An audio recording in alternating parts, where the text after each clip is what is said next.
Virgo, this is your week ahead tarot card reading by Born Without Boundaries Tarot. It's a message for Virgo, Sun, Moon, and Rising sign. Now, this is an energy reading, so please take it where and how it resonates in your life. This is your message. And if you're not a Virgo, but this has come to you, it's absolutely your message. This would only show up at just the right time when you needed to hear it, because there's something here that you need to hear. And this is where your message begins. You're taking on too much, you're doing too much. And the 10 of Wands is an energy of, like, you're not really getting anywhere. I mean, the burdens are almost over, yes. But it's like, why have you picked it all up? Why are you doing all this? What's the point?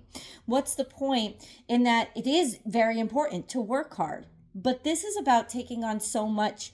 It's getting ahead of you. You see that the wands are in front of this person. It's like he can't even see the way forward because it's getting ahead of him.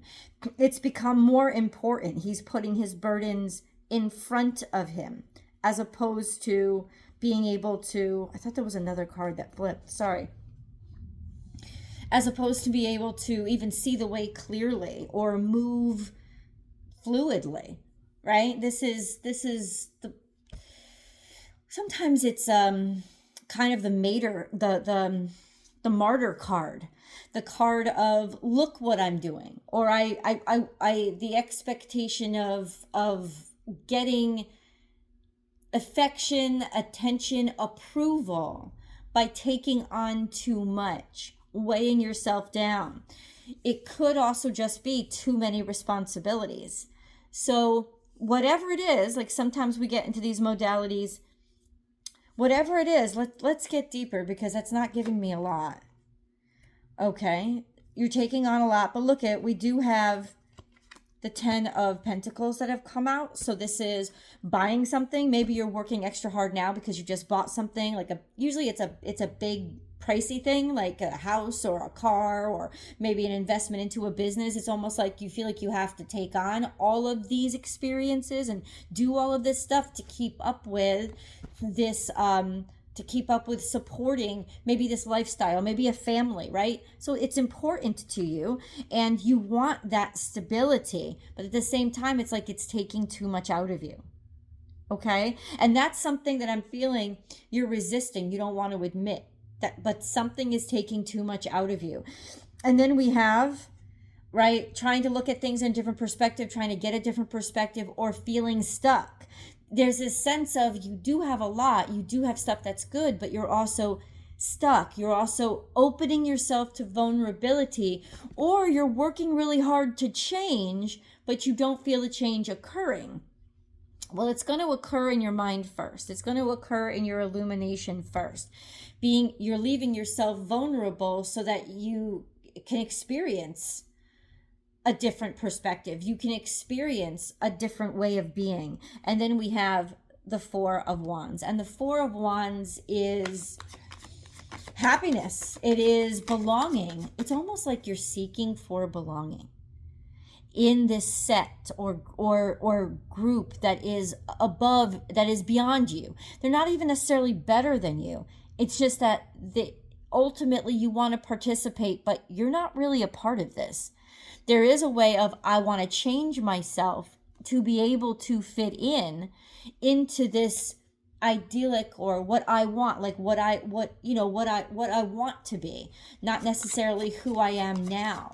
So this could be sort of a butterfly stage in your life where you are going through the very hard work of changing, ultimately because you aspire, that's the right word, aspire to be something or working towards something. I feel like there's a lack of happiness here with who you are. And this is an interesting feeling, like something, none of this is bad. None of this, you like change yourself into being whoever you want to be. But watch out because there's this little denial of who you really are. And are you doing this to improve your life or to run from what it is you don't like about yourself?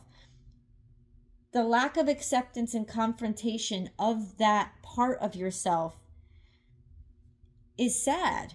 And it's not going to make this, it's going to make this experience continuously burdensome as opposed to joyful, which it should be, because you can absolutely accomplish this.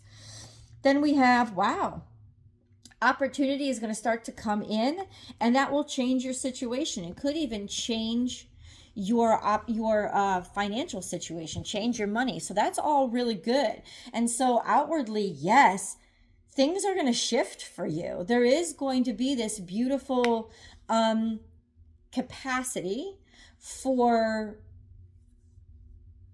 change, yeah, it's almost like your money, your resources are changing. Your money is changing. Why am I feeling so hesitant here? What is going on? This is the Death card, so it is transformation. It is metamorphosis, metamorphing.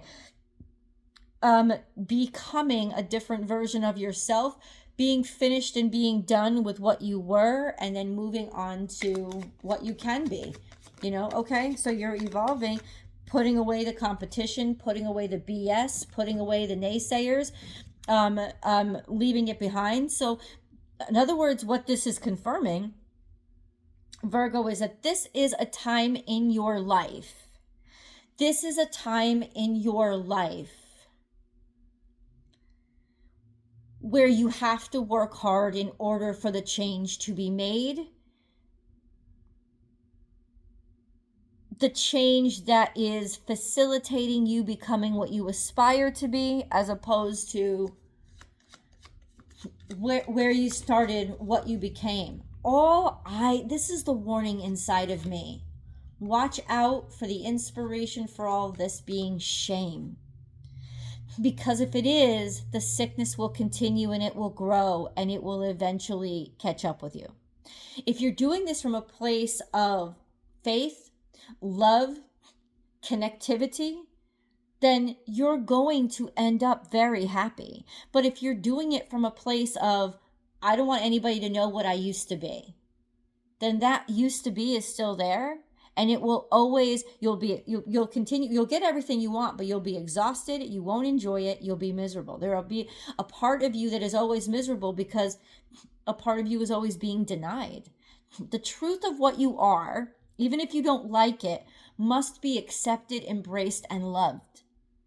And when you move on and you do better for yourself, it's in a place of love. It's in a place of connection, right? That's what it is. So let this transformation be what improves your life, not what encourages your disapproval of your own life, of your old life. Right? Your new life should be the outcome of where you started, not the denial of it.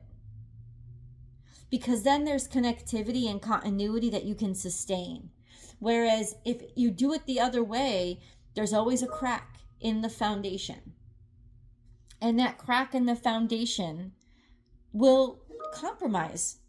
It will compromise you from the inside. And so good on you for accomplishing and achieving the ability or the capacity to level up in your life, but ultimately do it in a way that is celebrating everything that you are and your experiences, as opposed to running away from it. Just why is this coming? This isn't my judgment. I'm not a Virgo. This has got nothing to do with me. It's because the universe wants you to win. And it wants you to level up in a way that you're going to stay there, and the level that you're standing on doesn't have that crack in it.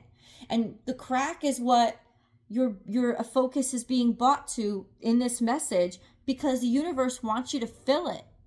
It wants you to take care of it so you move on in certainty, security, and joy, as opposed to disruption, denial, and shame. Just an FYI. Observer is here. Looking at it, we're looking toward the next new moon. That's a significant time. Observing, looking, understanding, trying to understand. It's almost like it's saying you're basing things on your interpretation of what you see as opposed to the reality of what you see. So even what you are aspiring to be is based on the movie version of what you think it is as opposed to what it is. Because if you really looked up close, you would see the moon has craters too. The moon has imperfections too.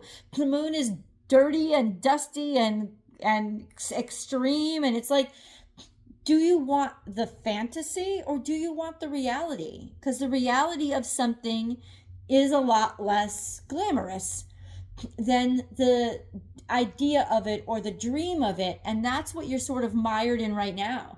Confrontation of the reality of something as opposed to the fantasy of it, right? And it doesn't have to be the fantasy to be worth it. And all this hard work doesn't make it not worth it. It just makes it real. Okay? There's some loneliness here. Taking a breather, trying to ground yourself. Milk and honey is here. Milk and honey means you're grounding yourself. You're grounding yourself, or you're trying to get comfortable in a new reality. So all of this could be that you're not comfortable with success. You're comfortable with the grind, but you're not comfortable with the prosperity that comes with it. So you could be keeping yourself stuck in a position where you're comfortable grinding. But do you really have to? Why do you have to hurt to get a life that you love? Right? This is breathe. Ground yourself in the acceptance of joy, the acceptance of abundance, the acceptance of luxury, instead of this idea that it has to hurt, or that you have to suffer, or that the grind itself makes you valuable as opposed to just what you bring to the table. So there is this transition of your concept of value and what you value about yourself that is shifting now. Orphaned. So it's almost like even though there's abundance all around you, you feel distant from it. You feel like you don't have a right to it, or that you're kept out of it, or that you shouldn't have it, or that it's still evading you. This is the time when we go in. We have to go inward. This is the time in our life when we start to feel that thing, and I don't know the word for it. I'm sure there's a word for it, but I don't know the word for it. When we start to feel that way, we have this beautiful energy. We have to go inward. We have this beautiful opportunity, is what I wanted to say, to dig inward and be like, why is all of this stuff happening, but I still feel like I can't touch it, like I can't participate in it or be a part of it? Because there's a part of you that you've rejected in order to be there. And that part of you deserves to be fed, and deserves to be loved, and deserves to be connected as well. In a lot of ways, you're kind of feeling like, it's not necessarily imposter syndrome. It's the feeling of like, I don't belong here. You do belong there. You do belong where you're headed, and you do belong being whatever you want to make yourself into. But it's not in denial of who you are. It's an acceptance of it.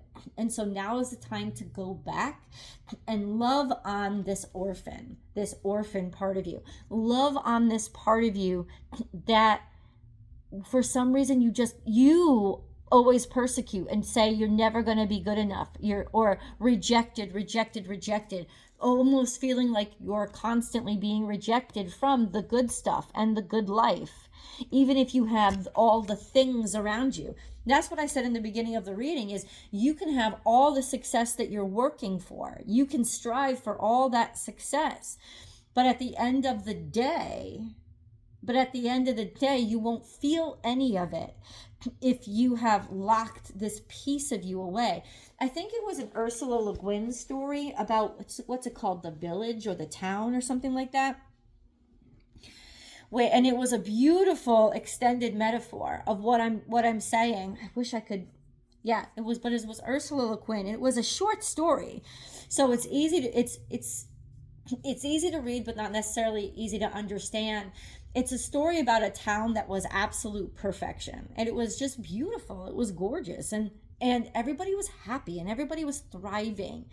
But the town had a deep, dark secret. Like every once in a while, people would go, they would leave, and that they wouldn't come back. And we start to see, as you dig deeper into the town and the mechanisms of the town, that there was like this ugly secret where all I remember is I'm getting this wrong, but there was this child that was locked away, and it was stuffed in a closet, and it was not allowed to come out. And it was on this that the whole happiness of everything else was built. And so it wasn't real. It was all fantasy. That child is starving. That child needs to be loved. That aspect of society needs to be loved. That aspect of you needs to be loved. It needs to be not necessarily run amok, but it needs to be connected. It needs to be reconnected. It can't constantly be devalued, because then you don't show up as your whole self. You show up as just pieces that you constantly have to put the energy into keeping together. And that's why you're always going to feel so drained and always going to feel like I don't belong here, because there's always that sense of that energy that has to go into just keeping things together, as opposed to you being able to show up fully and be fully yourself and not have that extra burden of keeping the pieces together in order to keep that outward world together, if that makes sense. Let's go deeper. I hope that you will come with me. Let's go to the extended. I'll see you guys there.